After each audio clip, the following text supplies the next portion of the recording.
The city of Cape Town has had to seriously consider the future of water, and we're all going to have to seriously consider it. And the way that we begin to approach the design of our world when we look at the future of water is very important to frame within the systems thinking and the ecosystems thinking framework.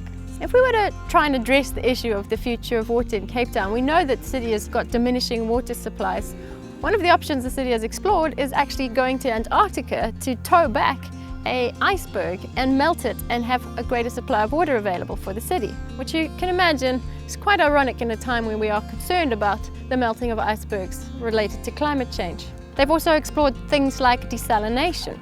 And desalination uses vast amounts of energy, and it leads to quite a problem with waste in forms of very concentrated salt brines.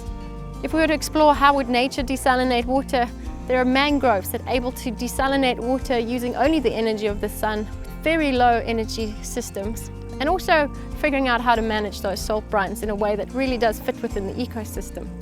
But that's to maintain the city as it currently is and to just keep finding alternative supplies. Nothing is done to change the way that the city actually manages or uses water. So the other approach is to impose constraints like 50 litres of water a day per person.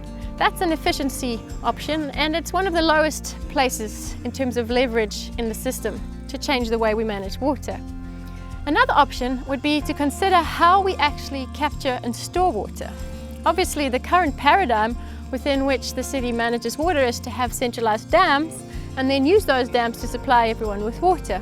But as the city grows exponentially, it's very difficult to match the water supply availability to the growth needs of the city. So if we were to shift our paradigms, which is one of the highest points of leverage in the system, would be actually consider how do we manage water the way nature manages water, in a way that is far more distributed and diverse and therefore more resilient. What if the city itself started having distributed water catchment systems? Yes, rainwater tanks as a start. You could have fog catching nets, and perhaps you could even design buildings even to capture water themselves.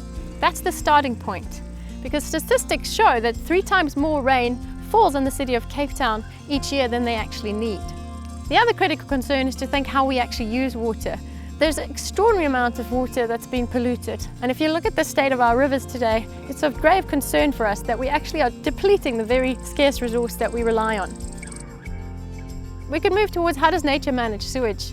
We'd start to realize that nature does not put that into water in the first place. We'd deeply consider moving towards dry toilets, for example.